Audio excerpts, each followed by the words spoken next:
સપ્તાહના છેલ્લા દિવસે બજારમાં સુસ્ત કારોબાર, સેન્સેક્સ નિફ્ટી ફ્લેટ, પરંતુ મિડકેપમાં 5% સુધીનો ઘટાડો.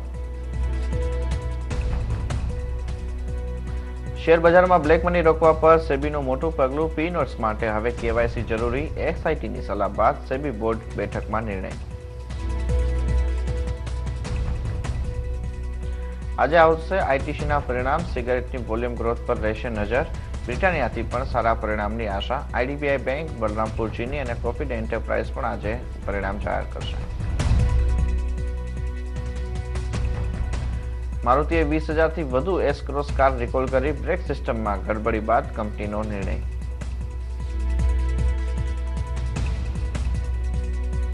અને ચોમાસું 2 દિવસ વહેલું અંદમાન નિકોબાર પહોંચ્યું, પરંતુ બંગાળની ખાડીમાં તોફાનના કારણે કેરળમાં ચોમાસું મોડું પહોંચવાનું અનુમાન.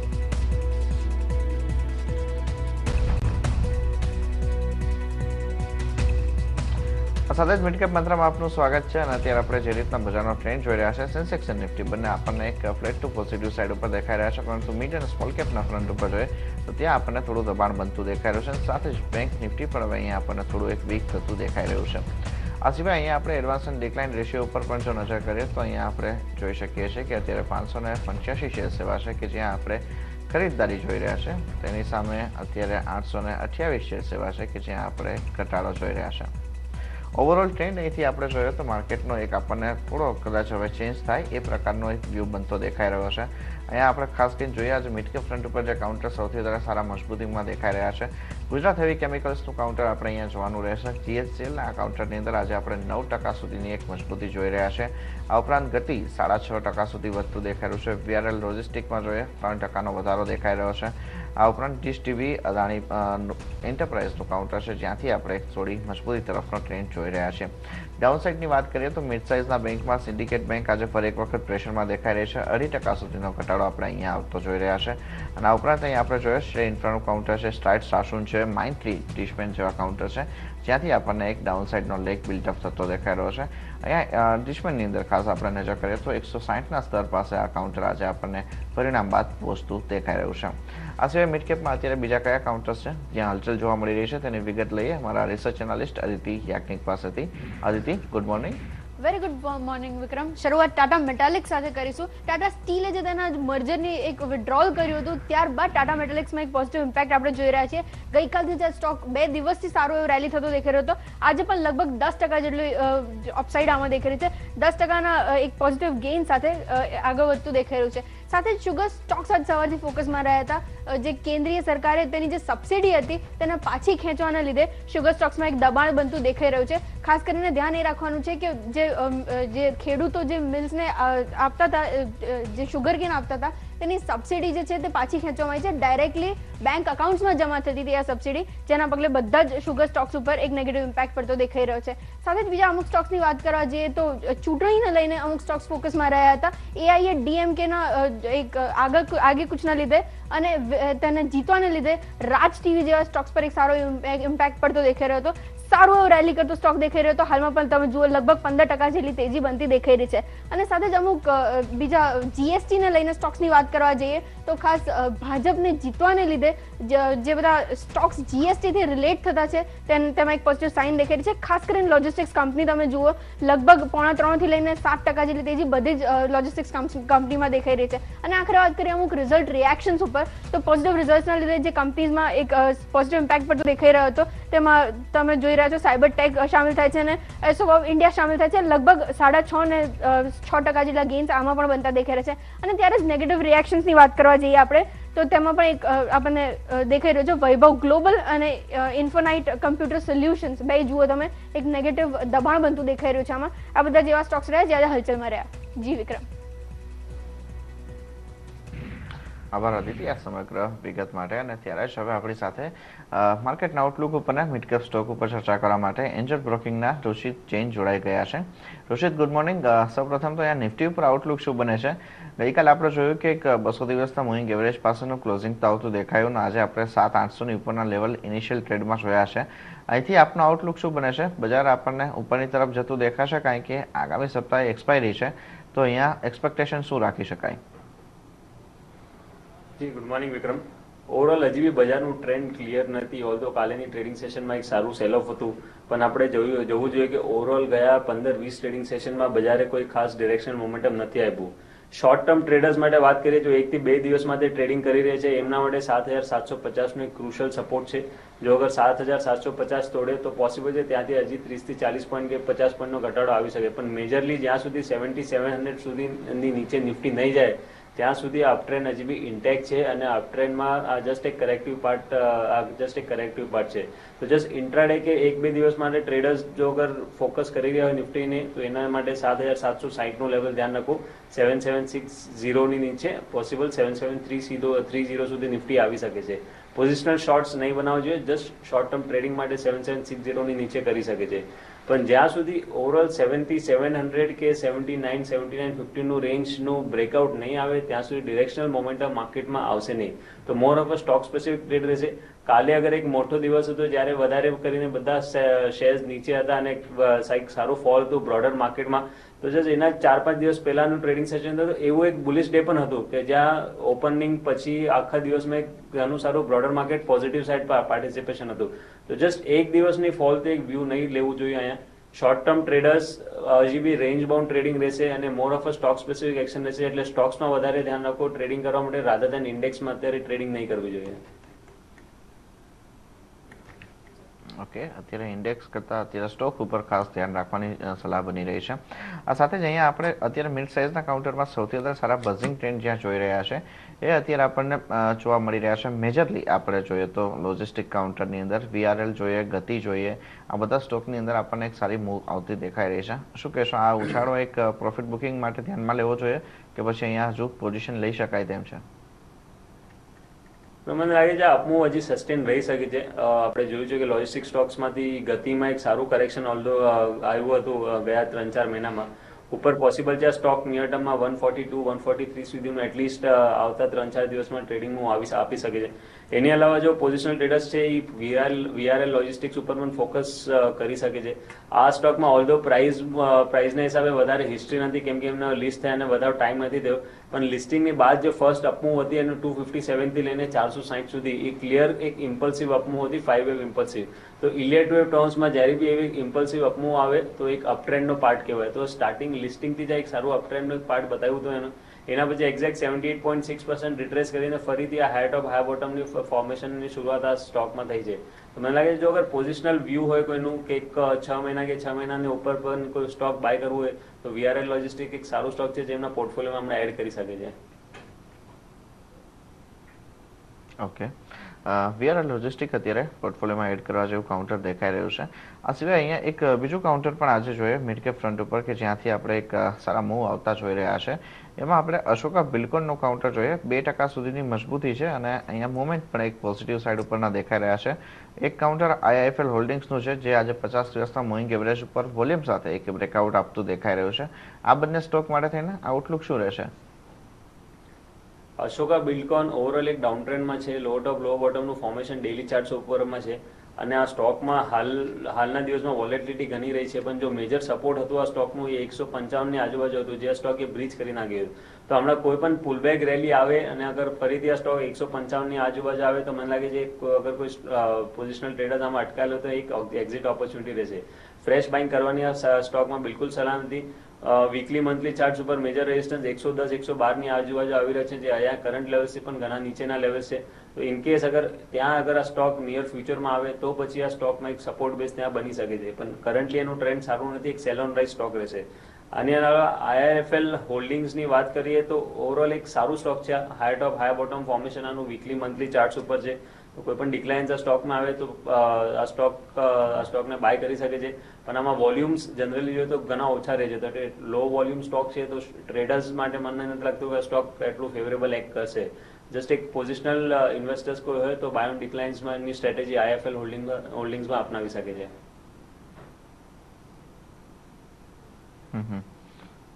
ઓકે, સાથે જ અહીંયા આપણા નિષ્ણાતોની પસંદના આજે મિડ કેપ સ્ટોક ક્યાં રહેશે તેના ઉપર ચર્ચા કરીશું, પરંતુ પહેલા અત્યારે અહીંયા સમય થયો છે એક બ્રેકનો.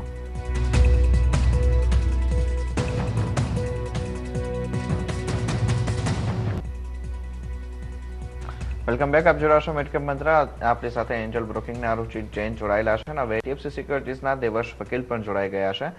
Devarsh, good morning. આપનો માર્કેટ ઉપર આઉટલુક શું બની રહ્યો છે? એક્સપાયરી ક્યાં જોવો છો?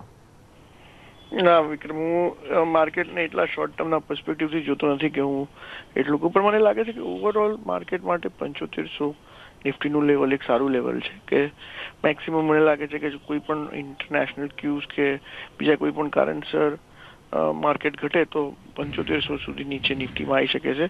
અત્યારે 7780ની આસપાસ ટ્રેડ કરે છે, એટલે શોર્ટ ટર્મમાં કદાચ ઇન્ટરનેશનલ ક્યુઝની પાછળ કરેક્શન આવે તો એ કરેક્શનમાં સારા સ્ટોક્સ ખરીદવા જોઈએ. ઓકે, જે રીતના અહીંયા પીનોટ્સ માટેના સમાચારો આપણે ગઈકાલે આવતા જોયા છે, એની ઇમ્પેક્ટ આપ જોવો છો માર્કેટ ઉપર થશે કે માર્કેટ ઓલરેડી આ ઇમ્પેક્ટ ડિસ્કાઉન્ટ કરી લીધી છે? એટલે એ જે 2008માં કઈ પીનોટ્સ માટે કઈ ચેન્જીસ આવ્યા હોત એની જે અસર થઈ હોય એના કરતા 2016માં આખી પરિસ્થિતિ જુદી છે. એ વખતે લગભગ જે માર્કેટમાં પૈસા આવ્યા હતા એના 50% જેટલા પૈસા પીનોટ્સના રૂટ થ્રુ આવ્યા હતા, જ્યારે હવે અમારી ગણતરી પ્રમાણે માત્ર 10% પૈસા એ રૂટ થ્રી આવ્યા છે.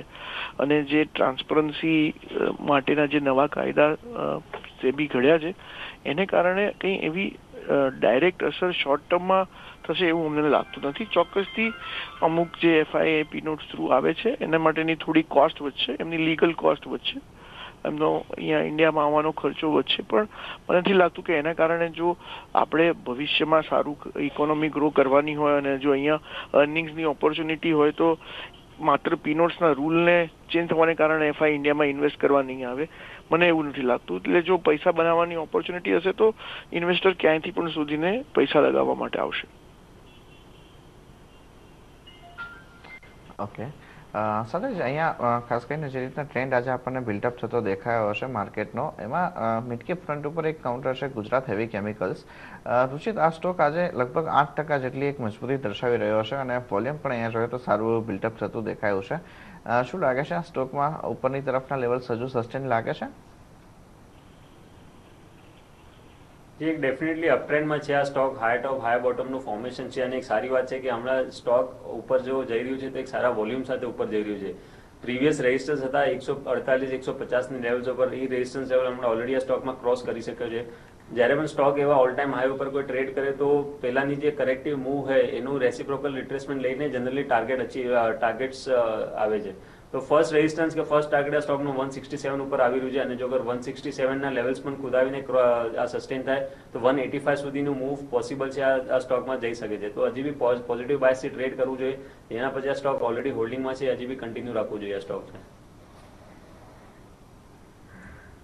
ઓકે, સાથે જ રુચિત, આજના દિવસમાં આપણે જોયું ટાટા મેટાલિક્સ ફરી એક વખત 10% અપસાઇડ ઉપર દેખાઈ રહ્યો છે. ટાટા સ્પોન્જમાં પણ આપણે આ સ્ટોકની સાથે એક પોઝિટિવ મુવમેન્ટ જોઈ રહ્યા છે. ચાર્ટ ઉપર શું લાગે છે આ બંને સ્ટોક હજુ કેટલી મુવમેન્ટ દર્શાવશે? ટાટા સ્પોન્જની પહેલા વાત કરું તો એટલું કઈ although high top high bottom formation recently form થયું છે આ સ્ટોકના લોઅર ટાઈમ ફ્રેમ ઉપર, પણ અહીંયાથી કોઈ મોટી તેજીના સંકેત હજી સુધી ટાટા મેટાલિક્સના નથી. આ સ્ટોકને 520ની આજુબાજુ એક સારું સપોર્ટ બેઝ છે, તો જો કોઈ કરેક્શન એકવાર આવે અને 520-530ની રેન્જમાં સ્ટોક મળે તો મને ખ્યાલ છે એક સારું રિસ્ક રિવોર્ડ છે, ત્યાં સ્ટોકને બાય કરવા માટે બની શકે છે. અને હવે ટાટા મેટાલિક્સની વાત કરીએ તો ઓલરેડી આ સ્ટોક સર્કિટ ટુ સર્કિટ ગયા 4 દિવસથી ચાલી રહ્યું છે. સારું પોઝિટિવ અપટ્રેન્ડ છે આ સ્ટોકમાં, પણ ડેફિનેટલી નવા સ્ટોક ફ્રેશ બાઇંગ માટે કરન્ટલી તમે અગર સર્કિટ ઉપર નાખશો અને આવી પણ ગયા તો સ્ટોપ લોસ આવવાનું તો બહુ લાંબુ બનશે, કેમ કે રિસન્ટ કોઈ એવું ખાસ સપોર્ટ બેઝ નથી. સપોર્ટ બેઝ બહુ લાંબુ છે નીચે, તો ફ્રેશ બાઇંગનું કરન્ટલી સલાહ નથી કે તમે સર્કિટ ઉપર નાખીને તમારે બાઇંગ કરો, પણ ડેફિનેટલી એક્ઝિસ્ટિંગ પોઝિશન છે હોલ્ડ કરી શકો છો. પ્રીવિયસ હાઈઝ ઓલ ટાઈમ હાઈઝ એના જોઈએ તો 2220ની આજુબાજુ છે, તો પોસિબલ છે આ મોમેન્ટમ જે ગયા 4-5 દિવસથી કન્ટિન્યુ છે આ 220 સુધી હજી કન્ટિન્યુ રહી શકે છે. સાથે દેવર્ષી, આપનો મત શું બને છે અહીંયા જે રીતના ટાટા સ્ટીલ તરફથી આ નિર્ણય એક મોકૂફ રહેતો દેખાયો છે ટાટા મેટાલિક્સના મર્જરનો, એ પછી આ કંપનીઝની અંદર આપણને જે રીતના એક સારા મૂવ દેખાયા છે, ફંડામેન્ટલી આપને લાગે છે કે આ વેલ્યુએશન ફેર વેલ્યુ છે? એટલે જ્યારથી ટાટા મેટાલિક્સને ટાટા સ્ટીલ સાથે મર્જ થવાની વાત થઈ હતી ત્યારથી ફંડામેન્ટલ્સમાં ઘણો મોટો ચેન્જ આવી ગયો છે. મને લાગે છે કે આ જે છેલ્લા 3-4 દિવસમાં જે ચેન્જ આવ્યો 120 રૂપિયાના ભાવથી લગભગ 203 રૂપિયા સુધી જે સ્ટોક ગયો એ બેઝિકલી એ ચેન્જ ઓફ ફંડામેન્ટલ્સ દર્શાવે છે. હવે પહેલા મર્જર થવાનું હતું એટલે ગણતરી એવી હતી કે એક ટાટા સ્ટીલની જે હશે એની પ્રમાણે જ ટાટા મેટાલિક્સના શેર મળશે, પણ ટાટા મેટાલિક્સની વેલ્યુ મને લાગે છે કે 230-240 જેવી છે, એટલે હજી પણ સ્કોપ છે કે હજી એકાદ અપર સર્કિટ મારે, પણ પછી જો કોઈ ઇન્વેસ્ટરે હિસ્ટોરિકલી લીધા હોય તો એમને સારું એવું રિટર્ન મળી જશે છેલ્લા અઠવાડિયામાં, એટલે પછી ત્યાં આગળ એમને બુક કરવું રહ્યું. ઓકે, ત્યારે જ સમય થશે વાતના મિડકેપ પિક્સ જણાવવા માટેનો. રુચિત, આપની પસંદના મિડકેપ સ્ટોક કયા રહેશે? જી, જેવું આપણે કહ્યું કે રેન્જ બાઉન્ડ ટ્રેડિંગ સેશન છે અને વધારે સ્ટોક સ્પેસિફિક મૂવ રહેશે, તમારો first pick stock specific move માટે હિન્ડાલ્કોમાં બાય છે. આ સ્ટોક અગર પોઝિશનલ ચાર્ટ શું જોવું તો 12 ફેબ્રુઆરીના લોથી જે સ્ટોક 60 રૂપિયાથી 105 રૂપિયા સુધી ગયું હતું, એક ક્લિયર એક 5 વેવ ઇમ્પલ્સિવ મૂવ હતું. તો એક 5 વેવ ઇમ્પલ્સિવ મૂવના પછી આ કરેક્ટિવ મૂવ ચાલુ છે. કરેક્ટિવ મૂવમાં પોસિબિલિટી અમને લાગી રહ્યો છે કે આ વેવ એનું એન્ડ હમણાં આજના લો ઉપર થઈ શકે છે, એ કરંટ લેવલ્સની આજુબાજુ થઈ શકે છે. તો પ્રોબેબલી આ 89 EMA નું સપોર્ટ છે. આખા ઇમ્પલ્સિવ અપમૂવનું 38.2% રિટ્રેસમેન્ટ છે, એટલે રીઝન છે એ છે કે લાગી રહ્યું છે કે વેવ એ અહીંયા કમ્પ્લીટ થઈ શકે છે. વેવ એ કમ્પ્લીટ થયા પછી જનરલી એક વેવ બી રિટ્રેસમેન્ટ આવે, તો એક રિટ્રેસમેન્ટ પુલબેક આ સ્ટોકમાં અમને લાગી રહ્યું છે કે આવતા 6 થી 8 ટ્રેડિંગ સેશનમાં આવી શકે છે, અને કરંટ લેવલ્સ ઉપર એક નાના સ્ટોપ લોસ 84.5 ના સ્ટોપ લોસ થી એક બાય કરી શકે છે 93 ના ટાર્ગેટ માટે. હવે સેકન્ડ કોલ એક સેલ કોલ છે ટ્રેડિંગ માટે, સેલ કોલ BEML માં છે. આ સ્ટોકે રિસેન્ટલી એક સારું બેઝ બનાવી રહ્યું હતું 850-860 ની આજુબાજુ. ડબલ બોટમ હતું આ સ્ટોકમાં, ડબલ બોટમની સાથે બુલિશ એન્ગલ્ફિંગ પેટર્ન પણ હતું, પણ આ બુલિશ પેટર્ન ફોર્મ થયા પછી કઈ ફોલોઅપ મૂવ નથી આવ્યું. થોડુંક અપમૂવ આવ્યું, એના પછી ફરીથી ત્યાં સેલિંગ પ્રેશર આવ્યું, અને ફરી આ જો લો સપોર્ટ ડબલ બોટમનું સપોર્ટ હતું એ આજની ટ્રેડિંગ સેશનમાં બ્રીચ થયું છે. તો એના હિસાબે છે કે જ્યાં આપણે ડિમાન્ડ સપ્લાયનું અગર એનાલિસિસ કરીએ આ સ્ટોકમાં, તો હર પુલબેક ઉપર સપ્લાય વધારે આવી રહી છે રાધર દેન લોઅર લેવલ્સ ઉપર ડિમાન્ડ આવી રહી છે. તો મને લાગે છે હજી બી આ સ્ટોકમાં ડાઉનસાઇડ બાકી છે. 822-835 નું પહેલું સપોર્ટ છે, એ બ્રીચ કરે તો પોસિબિલિટી 822 સુધી આ સ્ટોક આવતા 4 થી 5 ટ્રેડિંગ સેશનમાં જઈ શકે છે. તો 892 નો એક સ્ટોપ લોસ મૂકીને BEML માં શોર્ટ પોઝિશન ટ્રેડિંગ માટે બનાવી શકીએ છીએ. ઓકે, તો અહીંયા આપણે જોઈ શકીએ છીએ બે કોલ બની રહ્યા છે, એક બાય કોલ, એક સેલ કોલ. BEML માટેનો સેલ કોલ બની રહ્યો છે. અહીંયા 892 રૂપિયાના સ્ટોપ લોસ સાથે 822 ના ટાર્ગેટ માટે થઈને અહીંયા સેલ કોલ કરવાની બની રહી છે સલાહ. 6 થી 8 ટ્રેડિંગ સેશન માટે પોઝિશન હોલ્ડ કરવાની રહેશે. બીજી તરફ હિન્ડાલ્કોમાં બાય કોલ છે 93 ના લેવલ માટે થઈને 84 રૂપિયાના સ્ટોપ લોસ સાથે અહીંયા પણ 6 થી 8 ટ્રેડિંગ સેશન માટે પોઝિશન રાખવાની સલાહ બની રહી છે. દેવર્ષ વકીલ આપણી સાથે જોડાયેલા છે. દેવર્ષજી, આપની પસંદના મિડકેપ સ્ટોક કયા રહેશે? હા વિક્રમ, મારી જે પસંદના સ્ટોક છે એ હું ટ્રેડિંગ માટે નહીં પણ થોડા લોંગ ટર્મ ઇન્વેસ્ટમેન્ટ માટે સજેસ્ટ કરી રહ્યો છું. લગભગ 6 થી 12 મહિનાના પર્સ્પેક્ટિવથી ઇન્વેસ્ટરોને બે સ્ટોક્સ બાય કરવા માટેના સલાહ આપું છું. પહેલો સ્ટોક છે NIT લિમિટેડ. 80 રૂપિયાથી 70 રૂપિયાની વચ્ચે દરેક ઘટાડે આ શેરને ભેગો કરવાની હું સલાહ આપું છું. લગભગ 34 વર્ષ પહેલા સ્થપાયેલી NIT જ્યારે કમ્પ્યુટર અને IT માં જ્યારે બૂમ આવેલો ત્યારે એમણે ઘણા બધા IT પ્રોફેશનલ્સ તૈયાર કરેલા. પછી છેલ્લા 3-4 વર્ષમાં એમને બિઝનેસમાં આખો ચેન્જ કર્યો છે અને હવે કોર્પોરેટ લર્નિંગ અને સ્કિલ મેનેજમેન્ટના બિઝનેસમાં આવ્યા છે. લગભગ દર વર્ષે $100 બિલિયન જેટલું આ કોર્પોરેટ લર્નિંગનો બિઝનેસ છે, ને એમાં ધીરે ધીરે અમેરિકા અને લેટિન અમેરિકામાં એમનું ટ્રેનિંગના બિઝનેસમાં એમને ગ્રોથ આવી રહ્યો છે. ભારતમાં એક ખૂબ મોટી ઓપોર્ચ્યુનિટી છે. ગવર્મેન્ટનું જે સ્કિલ ઇન્ડિયા કેમ્પેન છે એના પણ હેઠળ આ લોકોએ ઘણા બધા યંગ પ્રોફેશનલ્સને તૈયાર કરવા માટેનું વીડું ઉપાડ્યું છે. એટલે મને લાગે છે કે હવે જે નવું બિઝનેસ મોડેલ છે એ ઘણું આગળ પોટેન્શિયલ વાળું છે. એની પાસે આ ઉપરાંત આ બિઝનેસ ઉપરાંત NIT ટેકનોલોજીના પણ લગભગ 440 કરોડના જેટલા શેર છે ને આ એની હોલ્ડિંગ કંપની છે. એટલે એ બધાનું જો સમ ઓફ ધ પાર્ટ્સ વેલ્યુએશન કરીએ તો મને લાગે છે કે થોડા મહિનામાં જ્યારે માર્કેટમાં સારું પોટેન્શિયલ સારી તેજી આવે ત્યારે લગભગ 100 રૂપિયા જેવો આ સ્ટોકનો ભાવ થઈ શકે છે. એટલે 70 રૂપિયાના દરેક ઘટાડે ઇન્વેસ્ટરોને હું ભેગું કરવાની સલાહ આપીશ. બીજો એક સ્ટોક હું રેકમેન્ડ કરું છું જે મોન્ટે કાર્લો ફેશન્સ છે. લગભગ 1980 ની આસપાસ આ બ્રાન્ડ સ્થપાઈ હતી અને પહેલા વિન્ટરવેરમાં એટલે કે સ્વેટરને એ બધા વિન્ટરના કપડાઓમાં હતી. ધીરે ધીરે કોટનના બિઝનેસમાં એડ થઈ છે વુલન ઉપરાંત, અને કોટન બ્લેન્ડેડ નીટેન અને વુલન એપરલ્સમાં ફેમસ બ્રાન્ડ છે. 32 વર્ષ જૂની બ્રાન્ડ છે અને ધીરે ધીરે એના સ્ટોર્સ વધી રહ્યા છે અને એનો વ્યાપ વધી રહ્યો છે. એનો આઈપીઓ જયારે આવેલો ત્યારે લગભગ ₹650 આસપાસ હતો, ત્યાંથી લગભગ 35% સ્ટોક ઘટી ગયો છે. ત્યાંની સામે એના અર્નિંગ્સમાં લગભગ 25% વધારો આવ્યો છે. એટલે અર્નિંગ્સ વધ્યા છે અને ભાવ ઘટ્યો છે. એટલે હવે ઘણો એટ્રેક્ટિવ મળે છે. મને લાગે છે કે 2 વર્ષના માં એમનું અર્નિંગ્સનો ગ્રોથ અહીંથી બીજો 30-40% આવી શકે એમ છે. એટલે દરેક ઘટાડે ₹400 આસપાસ સુધી દરેક ઇન્વેસ્ટરો ભેગા કરવાની સલાહ છે. 500 નો એક ટાર્ગેટ રાખી શકાય. ઓકે, આ બે સ્ટોક અત્યારે ઇન્વેસ્ટમેન્ટ માટે બની રહ્યા છે મિડ કેપ ફ્રન્ટ ઉપરથી. મોન્ટે કાર્લો 429 ઉપર અત્યારે ટ્રેડ કરી રહ્યો છે. 400 સુધીના સ્તર સુધીમાં અહીંયા ખરીદીની સલાહ છે. ₹500 સુધીનો ટાર્ગેટ અહીંયા એક વર્ષની અંદર આવતો જોવા મળી શકે છે. બીજું કાઉન્ટર અહીંયા NIIT લિમિટેડનું રહેશે કે જ્યાં અત્યારે 78ની આસપાસ કારોબાર થઈ રહ્યો છે. 70 સુધીના લેવલમાં અહીંયા ક્યારે પણ બાઇંગ કરી અને ₹100 ટાર્ગેટ માટે થઈને 1 વર્ષ માટે થઈને ખરીદી કરવાની સલાહ છે. આ સાથે જ રજા લેવાનો સમય થયો છે. દેવશ્રી, કોઈ ડિસ્ક્લોઝર રહેશે? હા, બંને સ્ટોક પર અમારો રિપોર્ટ છે. અમારા ફ્રેન્ડ્સ, ક્લાયન્ટ્સ અમારી વેસ્ટેડ ઇન્ટરેસ્ટ હોઈ શકે છે. દર્શક મિત્રોને ખાસ વિનંતી છે કે એનું ફાઇનાન્શિયલ એડવાઇઝરની સલાહ લઈને કોઈ પણ ઇન્વેસ્ટમેન્ટનું પગલું લેવું જોઈએ. રુચિત, આપના? જે બી સ્ટોક્સ આજે આપણે ડિસ્કસ કર્યા જેમાં પર્સનલ હોલ્ડિંગ મારી કોઈમાં નથી, પણ અમુક સ્ટોક્સ અમારા ક્લાયન્ટ્સને અમે રેકમેન્ડ કર્યા છે એટલે એમની પોઝિશન હોઈ શકે છે. ઓકે, રુચિત અને દેવશ, આપ બંનેનો ઘણો આભાર અમારી સાથે જોડાઈને આ સમગ્ર ચર્ચા કરી એ બદલ. તો એ સાથે જ અત્યારે હવે મિડકેપ મંત્રમાં બસ આટલું જ. આગળ આપના માટે લઈને આવીશું કોમોડિટી લાઈવ. આપ જોતા રહો CNBC બજાર. નમસ્કાર.